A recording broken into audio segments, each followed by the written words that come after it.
It's funny how quickly the public can turn on you. One day, you're the center of attention, every word you say gets shared, debated, memed. And then suddenly silence. You keep saying the same things, making the same jokes, doing the same interviews, and you think it's still working until it isn't. That's when the harsh truth hits. You people got bored of your Schtick. I've seen it happen to celebrities, influencers, politicians. People who once commanded millions, reduced to background noise. It doesn't happen all at once. First, the comments start changing. What used to be applause becomes a slow trickle of same old stuff, or this again. But you convince yourself it's just a phase. You double down. You try louder, more dramatic, but nothing lands. Because the real problem isn't the volume, it's the content. The world moved on, and you didn't. I remember watching a particular influencer who had built a massive following being praised for their raw honesty, edgy opinions, and unfiltered takes. For a while, they were a breath of fresh air in a world obsessed with political correctness. But then something shifted. They stopped evolving. The topic stayed the same, the tone unchanged. It was no longer revolutionary. It was predictable. The same fire that once made them stand out became that burned their relevance to the ground. That's the thing about the public. They don't want you to be consistent. They want you to be current. And when you're not, they'll let you fade. I'm not saying you need to sell out or constantly chase trends. But if you're in the business of attention, you have to adapt.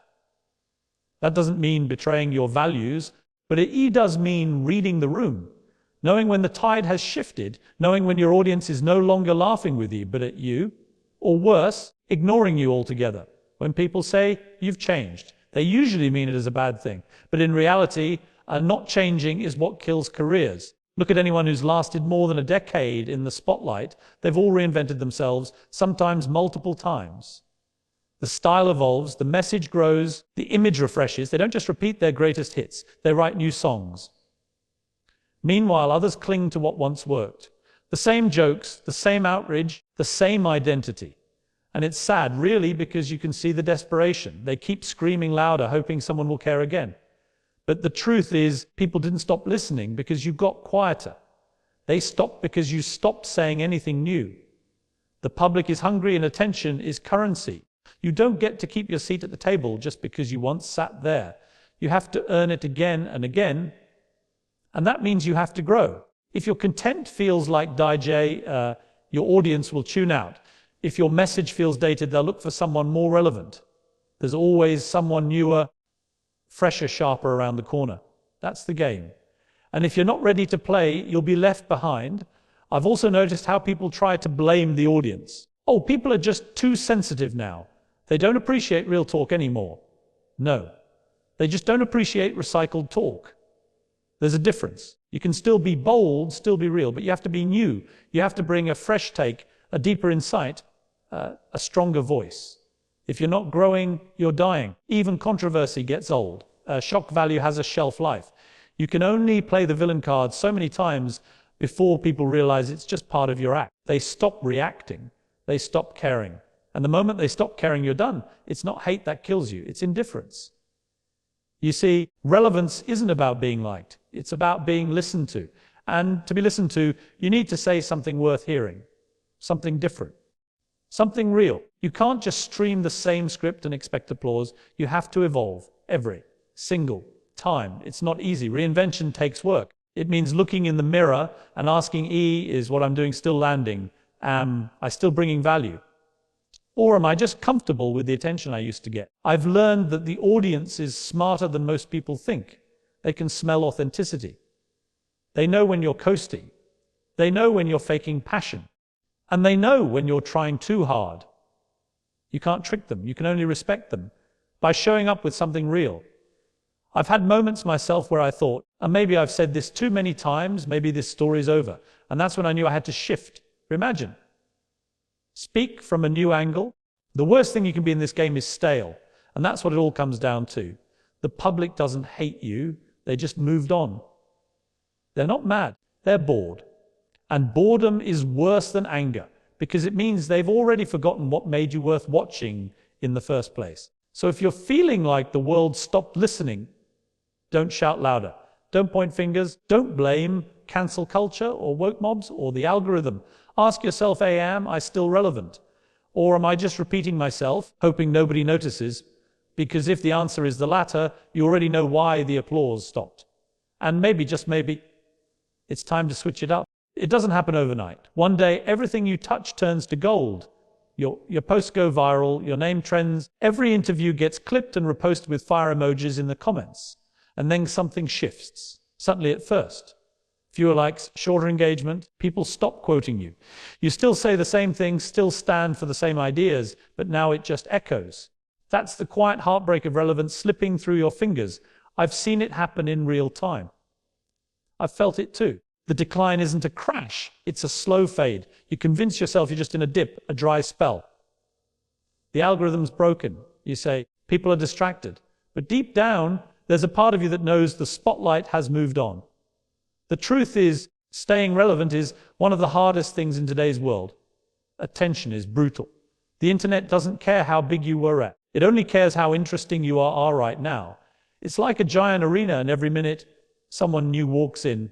Funnier, bolder, more outrageous, more likable. And the crowd turns their head, and just like that, you're yesterday's news. What's worse is when people start talking about you in the past tense. Remember when they were everywhere? Or they used to be good. That used to burns. It tells you everything. You're not part of the now anymore. You're a memory, a highlight reel people scroll past. I think the hardest part is the confusion, because you're still doing what worked before. The same tone, the same rhythm, the same branding, but now it lands flat, and no one tells you directly, they just drift. The numbers fall, the energy dips, the spark dims, and it feels like betrayal by the audience, by the platforms, even by yourself. You start questioning everything. Did I peak? Did I waste it? Am I still needed? Some people handle it with grace. They pivot, they reinvent. They find new ways to connect, new corners of themselves to express. But others, they cling. They chase the old magic like a ghost, desperately recreating moments that once brought applause. But the applause doesn't come because the audience isn't stuck in the past. They've moved on. I've watched creators, artists, even major public figures keep playing a version of themselves that's no longer relevant. They don't evolve.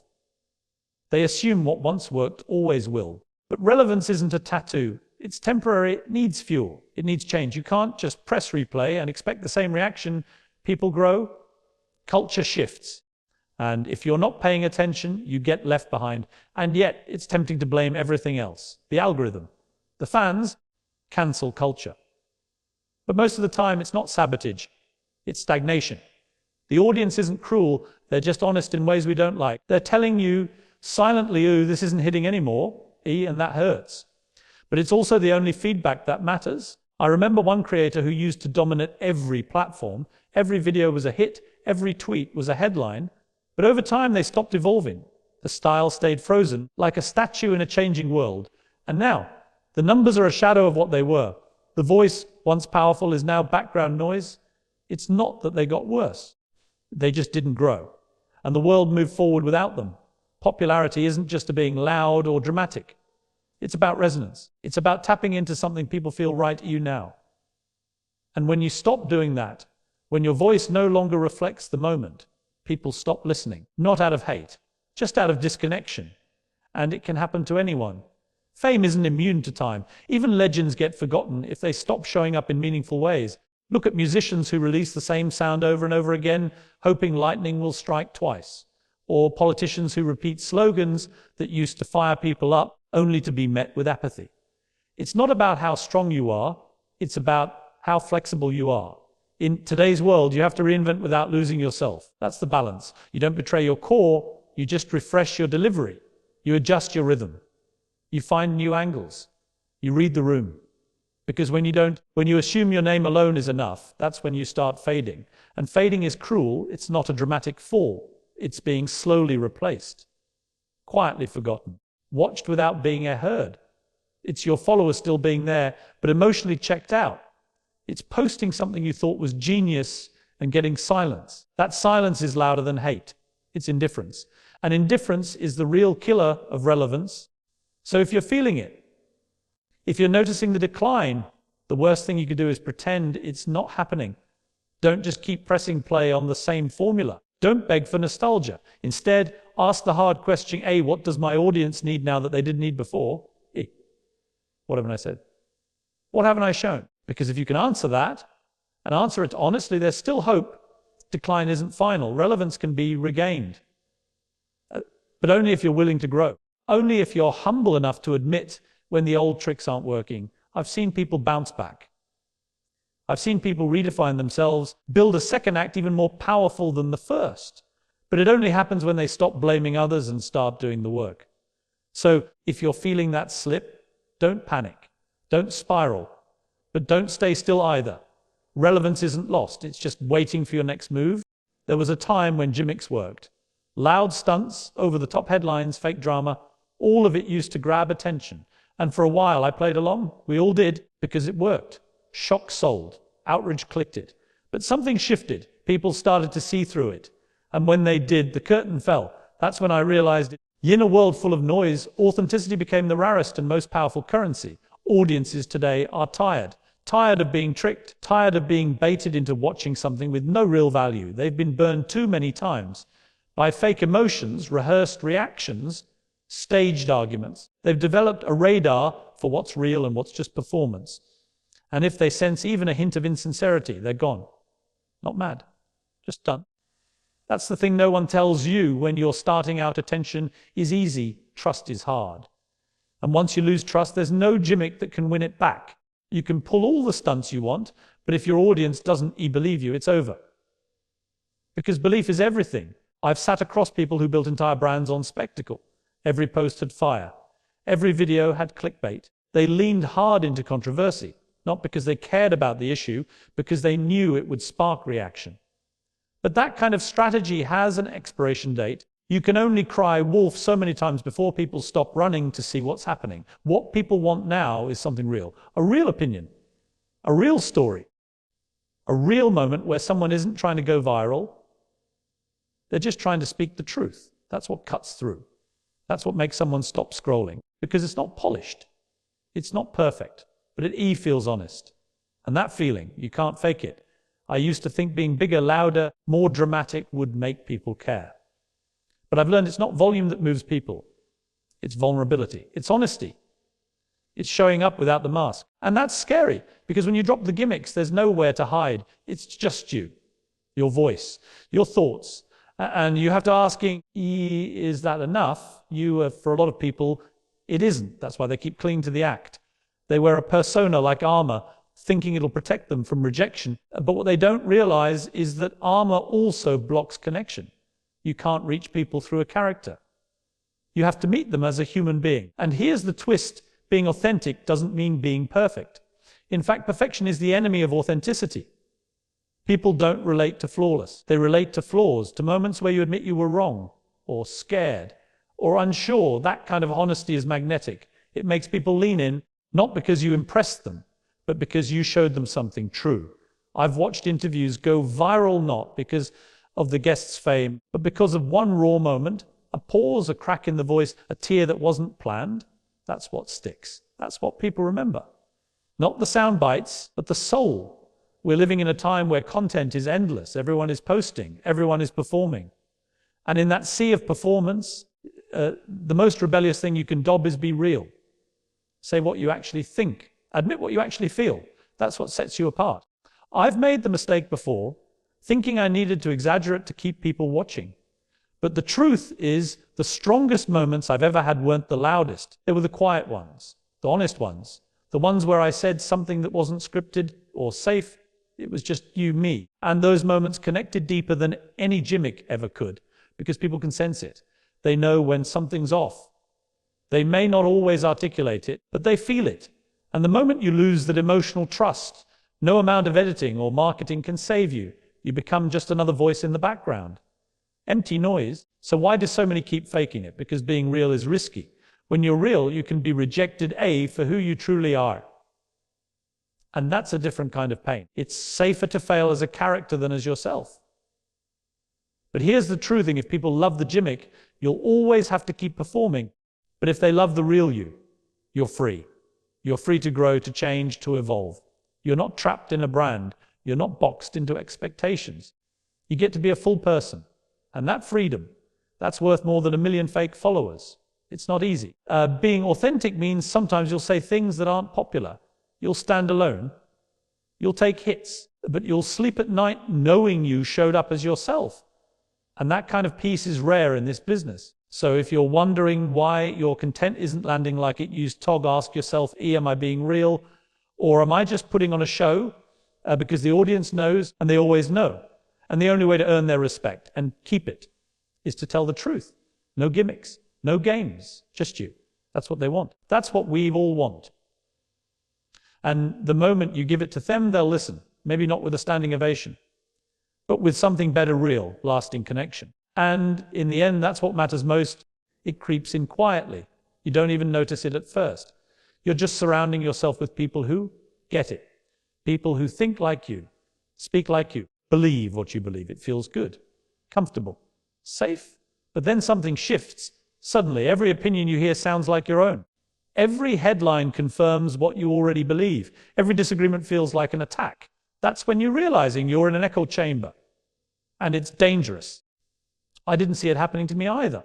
I thought I was being smart, curating my feed, unfollowing negativity, sticking to sources I trusted. But what I was really doing was building walls, not to keep threats out, but to keep challenge out.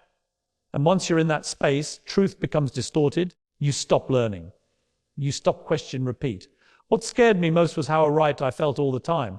I wasn't just confident, I was certain. Every post, every comment, every headline told me I was on the right side of things. And anyone who disagreed, they weren't just wrong. They were dangerous, evil, brainwashed.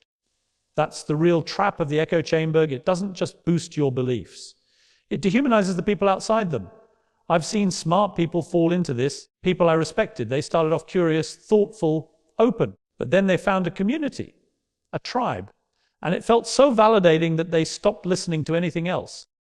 The algorithm fed them more of what they already liked. The people around them echoed their views back to them, and slowly they hardened, their views stopped evolving.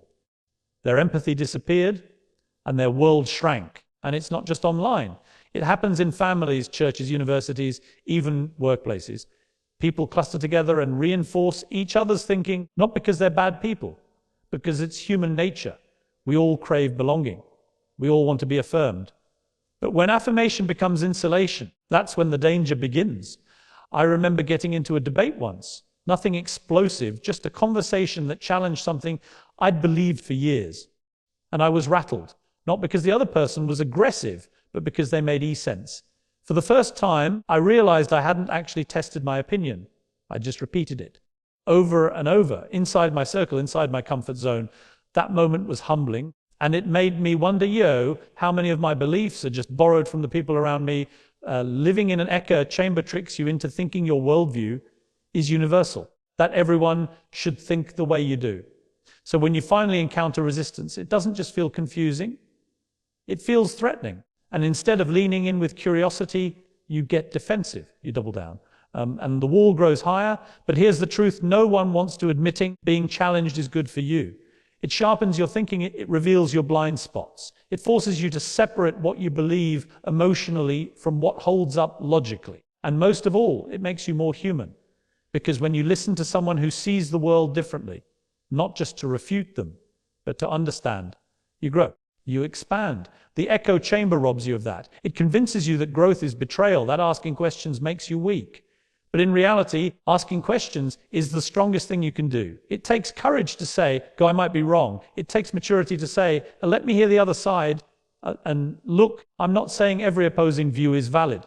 Some ideas should be challenged, hard, capable, but you can't know what to stand for unless you understand what you're standing against. And you can't understand that if you're only ever talking to people who are not along with everything you say. What I've learned is this: the echo chamber feels like strength, but it's actually fragility. Real strength is being able to walk into a room where no one agrees with you and still listen, still hold your ground, still be open. That's the kind of presence that earns respect. That's the kind of thinking that creates real change. Because outside the chamber, that's where reality lies. That's where nuance exists. That's where uncomfortable truths and necessary corrections show up. And if you avoid all of that, you don't just lose touch. You lose credibility. You become predictable, inflexible, and eventually irrelevant. I've made a choice now to seek out different voices, to follow people I disagree with, to read things that challenge me. not because I enjoy conflict, but because I don't want to live in a bubble. I don't want to mistake volume for truth. And I definitely don't want to become so trapped in my own narrative that I stop being curious. It's not easy. It's uncomfortable. Sometimes infuriating, but it's worth it. Because I'd rather be real than right. I'd rather be growing than echoing. I'd rather be in a world that challenges me than a world that just reflects me. So if you're feeling like everything you see just confirms what you already believe, pause. Zoom out. Ask yourself, when was the last time I genuinely changed my mind about something? When was the last time I had a conversation that made me rethink? Not just react. If it's been a while, maybe it's time to step outside. The echo chamber is easy. Growth isn't. But only one of them leads you forward.